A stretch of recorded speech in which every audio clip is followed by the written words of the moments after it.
میں لاہور کے air quality index پر بات کریں تو لاہور میں فضائی آلودگی خطرناک حد تک بڑھ گئی۔ ایئر کوالٹی انڈیکس میں لاہور دنیا کا آلودہ ترین شہر بن گیا۔ مجموعی ایئر کوالٹی انڈیکس 523 ریکارڈ، کئی علاقوں میں آلودگی کی شرح 800 سے تجاوز کر گئی۔ لاہور میں فضائی آلودگی کی خطرناک حد کے باعث اسکول کے اوقات کار تبدیل، بچوں کے لیے اسکول صبح 8:45 پر کھلیں گے۔ اسکول کھلنے کا نیا وقت آج سے 31 جنوری تک رہے گا۔ ذرائع کے مطابق بچوں کی اسمبلی کلاس روم میں کرانے کی ہدایت کر دی گئی ہے۔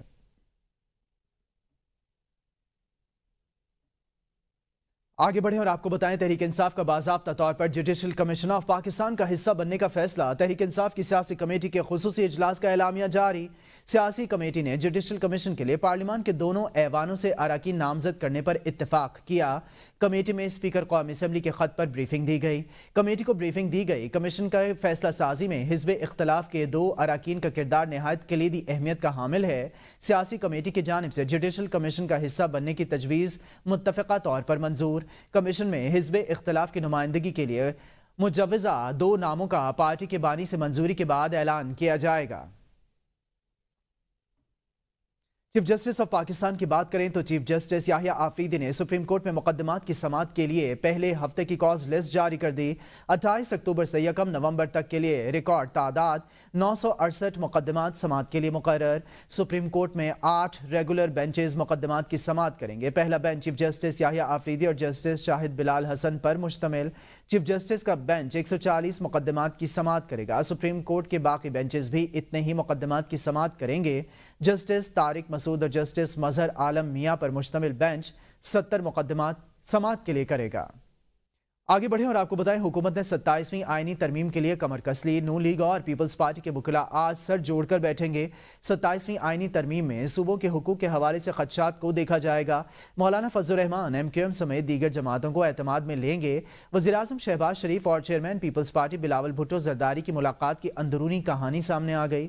وزیراعظم نے کہا کہ آئینی ترمیم کی منظوری کا کریڈٹ اتحادی جماعتوں کو جاتا ہے۔ پہلے بھی عوامی خدمت کے پیچھے نہیں ہٹے، اب بھی نہیں ہٹیں گے۔ ملکی معاشی اشاریہ مثبت ہونے سے مہنگائی میں واضح کمی ہوتی نظر آ رہی ہے۔ بلاول بھٹو نے ملاقات میں 26ویں آئینی ترمیم کی منظوری کو تاریخی قرار دیا اور کہا امید ہے اب عدالتوں کے ذریعے وزرائے اعظم کو گھر بھیجنے کا سلسلہ رک جائے گا۔ غیر جمہوری طاقتوں کا راستہ روکنے کے لیے آئینی ترمیم کارگر ثابت ہوگی۔ ہم جمہوریت اور پارلیمنٹ کی مضبوطی کے لیے مل کر چلیں گے۔ چیئرمین پیپلز پارٹی بلاول بھٹو کی وزیراعظم شہباز شریف سے ماڈل ٹاؤن میں ملاقات۔ کہتے ہیں جمہوریت اور پارلیمنٹ کو مضبوطی کے لیے مل کر چلیں گے۔ چیئرمین پیپلز پارٹی بلاول بھٹو نے ملاقات میں 26ویں آئینی ترمیم کی منظوری کو تاریخی قرار دے دیا۔ اس موقع پر بلاول بھٹو کا کہنا تھا غیر جمہوری طاقتوں کا راستہ روکنے کے لیے 26ویں آئینی ترمیم کارگر ثابت ہوگی۔ وزیراعظم شہباز شریف کا کہنا تھا کہ 26ویں آئینی ترمیم کی منظوری کا کریڈٹ تمام اتحادی جماعتوں کو جاتا ہے۔ پہلے بھی عوامی خدمت سے پیچھے نہیں ہٹے اور نہ ہی اب پیچھے ہٹیں گے۔ ملکی معاشی اشاریہ مثبت ہونے سے مہنگائی میں واضح کمی ہوتی نظر آ رہی ہے۔ رہنما مسلم لیگ نون رانا ثناء اللہ نے کہا ہے کہ وزیراعظم شہباز شریف اور بلاول بھٹو کے درمیان ملاقات میں 27ویں آئینی ترمیم سے متعلق کوئی بات نہیں ہوئی۔ میٹنگ میں مختلف نوعیت کے معاملات زیر غور آئے۔ میٹنگ میں کہا گیا کہ 26ویں آئینی ترمیم پر توجہ دینی چاہیے۔ انہوں نے کہا کہ میٹنگ میں طے ہوا خورشید شاہ کی صدارت میں کمیٹی کام جاری رکھے گی۔ 27ویں آئینی ترمیم پر جو کچھ ہوگا وہ متفقہ طور پر ہوگا۔ 26ویں آئینی ترمیم بہت اہم ہے، زیادہ تر حصہ جوڈیشری سے متعلق تھا۔ پی ٹی آئی کی بات کریں تو پی ٹی آئی کے سیکریٹری جنرل سلمان اکرم راجہ کہتے ہیں 26ویں آئینی ترمیمی مسودے پر اتفاق نہیں ہوا تھا۔ ترمیم کے خلاف عدالتی اور سیاسی مزاحمت کریں گے۔ مولانا فضل الرحمان کی ثوابدید ہے، وہ کہاں تک جانا چاہتے ہیں۔ مولانا فضل الرحمان سے اسی نیت سے رابطہ کیا کہ حمایت نہ کریں۔ ہمارا یہ مقصد تھا نہیں کہ مولانا فضل الرحمان کے ساتھ مل کر مسودہ تیار کریں۔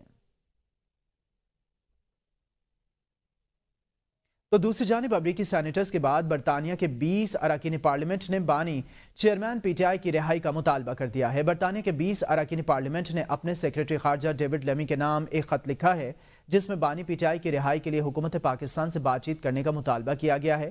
یہ خط لیورپول ریور سائٹ کے رکن پارلیمنٹ کم جانسن نے بانی تحریک انصاف کے مشیر برائے بین الاقوامی امور زلفی بخاری کی درخواست پر لکھا ہے۔ خط پر تمام جماعتوں کے کامنز اور لارڈز کے اراکین کے دستخط بھی موجود ہیں۔ اراکین پارلیمنٹ نے اپنے خط میں کہا کہ برطانوی حکومت کا یہ فرض بنتا ہے کہ وہ حکومت پاکستان سے بات کرے اور بانی تحریک انصاف کی رہائی کے لیے کوشش کرے۔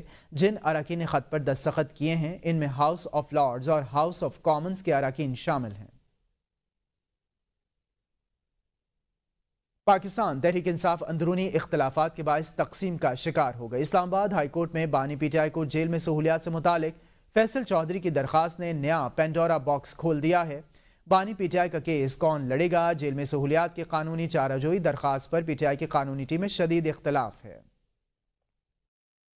بانی پی ٹی آئی کا کیس کون لڑے گا؟ جیل میں سہولیات کی قانونی چارہ جوئی درخواست پر پی ٹی آئی کی قانونی ٹیم میں شدید اختلافات۔ فواد چودھری اور رؤف حسن میں سخت جملوں کا تبادلہ۔ تحریک انصاف کے سابق وزیر اطلاعات فواد چودھری نے ٹویٹ کیا، فواد حسن کا بھائی رؤف حسن 7.5 لاکھ روپے تنخواہ لے رہا ہے۔ رؤف حسن نے پی ٹی آئی ورکرز کی تفصیلات ایجنسیوں کو دی، جس کے نتیجے میں سینکڑوں لوگ گرفتار ہوئے۔ فواد چودھری نے اپنے بھائی فیصل چودھری کی دفاع میں لکھا کہ Faisal Chaudhry P T I کے 5 رہنماؤں کے کیسز مفت لڑ رہا ہے۔ رؤف حسن نے ٹویٹ کیا تھا کہ فیصل چودھری کا میدان میں آنا پی ٹی آئی میں اختلافات پیدا کرنے کی مذموم کوشش ہے۔ سابقہ کوششوں میں ناکام ہونے کے بعد ٹاؤٹ برادران کے ایجنڈے کو آگے بڑھانے کے لیے چھوڑ دیا گیا ہے۔ Chairman P T I barrister Gohar نے نئی درخواست دائر کرنے کا اعلان کرتے ہوئے ٹویٹ کیا، فیصل چودھری نے درخواست پرانے پاور آف اٹارنی کی بنیاد پر دائر کی۔ درخواستوں پر قانونی کمیٹی کی طرف سے نامزد کردہ ہمارے وکیل دلائل دیں گے۔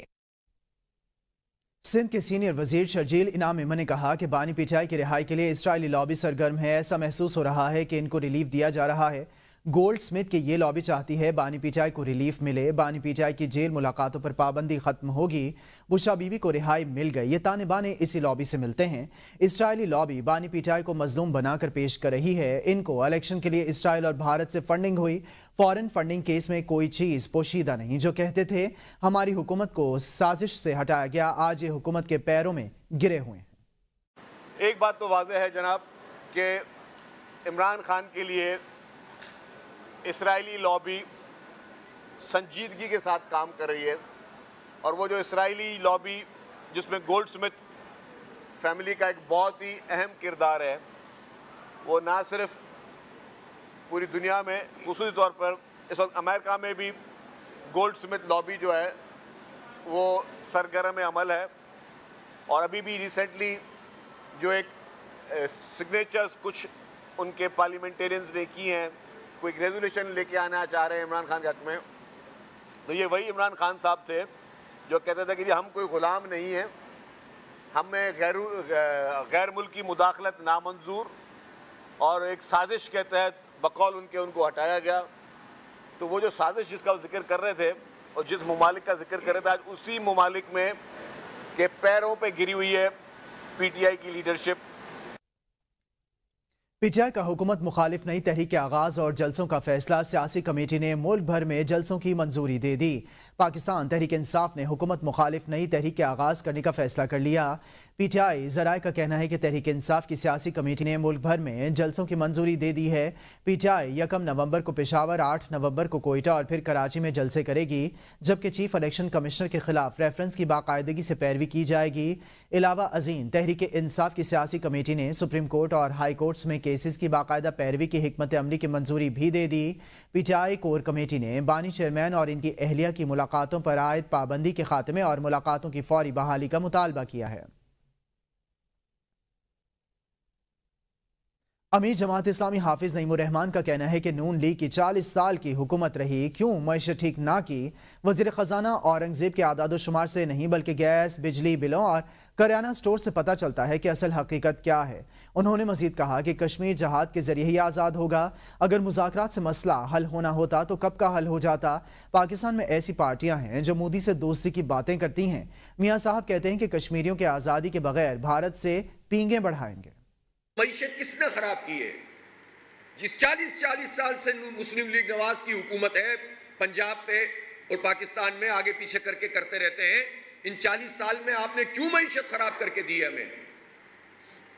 یہ غلط قسم کے اعداد و شمار ہمیں بتاتے رہتے ہیں۔ وزیر خزانہ ان کے اعداد و شمار سے نہیں پتہ چلتی، ملک کی معیشت اور مہنگائی کا حال کریانہ اسٹور پہ پتہ چلتا ہے، بجلی کے بل میں پتہ چلتا ہے، گیس کے بل میں پتہ چلتا ہے. جب بچے بیمار ہوں، گھر والے بیمار ہوں اور آپ کے پاس علاج کے پیسے نہ ہوں تو پتہ چلتا ہے ملک کی معیشت کیا ہے. جتنا کشمیر ملا ہے یہ بھی جہاد کے نتیجے میں، اور جب بھی یہ آزاد ہوگا جہاد سے ہی آزاد ہوگا. مذاکرات سے اگر یہ مسئلہ حل ہو رہا ہوتا تو مذاکرات کے تو پتہ نہیں کتنے دور ہوئے ہیں. اگر پاکستان میں ایسے لوگ، ایسی پارٹیاں موجود ہیں جو کشمیریوں کی قربانی کو ایک طرف رکھ کے مودی سے دوستی کی باتیں کرتے ہیں تو پاکستانی قوم انہیں نشان عبرت بنا دے گی انشاءاللہ. ابھی میاں صاحب نے فرمایا تھا، بڑے میاں صاحب نے، کہ میں تو جو ہوں مودی سے دوستی کا خواہاں ہوں، چاہتا ہوں کہ وہ آتے ملاقات ہوتی. ہم تو جو ہے وہ بات آگے بڑھانا چاہتے ہیں. Welcome back. بات کریں گے کرکٹ کے سینٹرل کانٹریکٹ کی. پی سی بی نے قومی کرکٹ ٹیم کے 25 کھلاڑیوں کے لیے سینٹرل کانٹریکٹ کا اعلان کر دیا. بابر اعظم اور محمد رضوان اے کیٹیگری میں برقرار ہیں، جبکہ شاہین شاہ افریدی اور نسیم شاہ کی تنزلی اے کیٹیگری سے بی کیٹیگری میں چلے گئے. شان مسعود کی بی کیٹیگری کپتانی سے مشروط ہے. سابق کپتان سرفراز احمد سینٹرل کانٹریکٹ میں جگہ بنانے میں ناکام رہے. امام الحق، فخر زمان، افتخار احمد اور فہیم اشرف سینٹرل کانٹریکٹ سے ڈراپ ہو گئے. محمد علی ناصر رپورٹ کر رہے ہیں. پاکستان کرکٹ بورڈ نے سال 2024-25 کے لیے قومی کھلاڑیوں کے سینٹرل کانٹریکٹ کا اعلان کر دیا ہے. 25 کھلاڑیوں کو اس کانٹریکٹ میں شامل کیا گیا ہے، جبکہ پہلی بار 5 ایمرجنگ کھلاڑیوں کو معاہدے کی پیشکش کی گئی ہے. پی سی بی کے مطابق بابر اعظم اور محمد رضوان کو اے کیٹیگری میں شامل کیا گیا ہے، جبکہ شاہین آفریدی اور نسیم شاہ کو بی کیٹیگری میں شامل کیا گیا ہے. شان مسعود کی بی کیٹیگری میں شمولیت کپتانی سے مشروط ہے. سی کیٹیگری کی پیشکش جن کھلاڑیوں کو کی گئی ہے ان میں عبداللہ شفیق، حارث رؤف، ابرار احمد، سائم ایوب، ساجد خان، شاداب خان، سعود شکیل اور سلمان علی آغا شامل، جبکہ نعمان علی کی سی کیٹیگری میں شمولیت فٹنس سے مشروط ہے. پی سی بی کی جانب سے عامر جمال، محمد وسیم جونیئر، محمد حریرہ، میر حمزہ، خرم شہزاد، محمد علی، عثمان خان، عرفان خان نیازی، حسیب اللہ خان، عباس آفریدی اور کامران غلام کو ڈی کیٹیگری آفر کی گئی. پی سی بی کے مطابق اس بار 5 ایمرجنگ کرکٹرز کو بھی سینٹرل کانٹریکٹس دیے گئے ہیں. جن کھلاڑیوں کو سینٹرل کانٹریکٹ نہیں ملا ان میں محمد نواز، سرفراز احمد اور عماد وسیم، فہیم اشرف، افتخار احمد اور احسان اللہ شامل ہیں. طیب طاہر، شاہ نواز دھانی، محمد حارث، زمان خان، ارشد اقبال، حسن علی، اسامہ میر فخر زمان اور امام الحق بھی کانٹریکٹس حاصل نہ کر سکے. اس بار 25 کھلاڑیوں کو سینٹرل کانٹریکٹ آفر کیا گیا ہے، جبکہ گزشتہ سال یہ تعداد 30 تھی. محمد رضوان T20 اور ون ڈے کے کپتان مقرر، سلمان علی آغا نائب کپتان ہوں گے. Chairman P C B Mohsin Naqvi نے اعلان کر دیا. کہا کپتانی چھوڑنے کا فیصلہ بابر اعظم کا اپنا تھا. بابر اعظم پر پی سی بی نے کسی قسم کا دباؤ نہیں ڈالا. بابر اعظم نے مجھے فون کر کے کہا کہ کپتان نہیں رہنا چاہتا. بابر اعظم کا کہنا تھا وہ گیم پر فوکس کرنا چاہتے ہیں. چیئرمین پی سی بی نے کہا کہ اچھے کمبینیشن کے ساتھ آسٹریلیا جائیں گے. فخر زمان کے ڈراپ ہونے کے معاملے پر محسن نقوی بولے فخر زمان اچھے کھلاڑی ہیں لیکن ڈسپلن پر کوئی سمجھوتا نہیں کیا جائے گا. فخر زمان کا ٹویٹ کا ایشو تھا لیکن وہ فٹنس مسائل کا شکار بھی ہیں. میں نے 5 مینٹورز کے ساتھ اور 5 سلیکشن کمیٹی کے ممبرز کے ساتھ اس کے اوپر بڑی ڈیٹیل میں ڈسکشن کی. رضوان جو ہیں وہ بابر کے بعد کیپٹن بننے چاہیے، آغا جو ہے وہ وائس کیپٹن. بابر کا ذکر کروں گا. بابر ہمارا پاکستان کا ایک ایسٹ ہے. اس نے مجھ سے رابطہ کیا اور اس نے کہا کہ حسن بھائی میں ایز اے کیپٹن کنٹینیو نہیں کرنا چاہتا. پہلی بات فخر کا کانٹریکٹ، کیونکہ کل میں نے سارا گو تھرو کیا سلیکشن کمیٹی کے ساتھ ان کا جو بھی فیصلے تھے. ڈیفینیٹلی اس کا ٹویٹ کا ایشو ہے لیکن وہ میٹر اتنا نہیں کرتا تھا جتنا ان کا فٹنس ٹیسٹ نہیں ہے. سابق اور موجودہ کرکٹرز فخر زمان کو سینٹرل کانٹریکٹ نہ دینے پر حیران. محمد عامر کا کہنا ہے کہ پاکستان کے پاس وائٹ بال میں فخر زمان واحد امپیکٹ پلیئر ہیں. دیکھ کر حیرانی ہوئی کہ فخر زمان وائٹ بال ٹیم میں موجود نہیں. یاسر حمید کا کہنا ہے کہ کیا فخر زمان کے علاوہ کوئی اور رہ گیا ہے. عثمان شنواری کہتے ہیں کہ فخر زمان کو ان پر ترجیح دوں گا جو صورتحال دیکھتے ہوئے وابستگیاں کرتے ہیں. صہیب مقصود کا کہنا ہے کہ فخر زمان کا سینٹرل کانٹریکٹ میں نہ ہونا محض لکھنے میں غلطی نظر آتا ہے.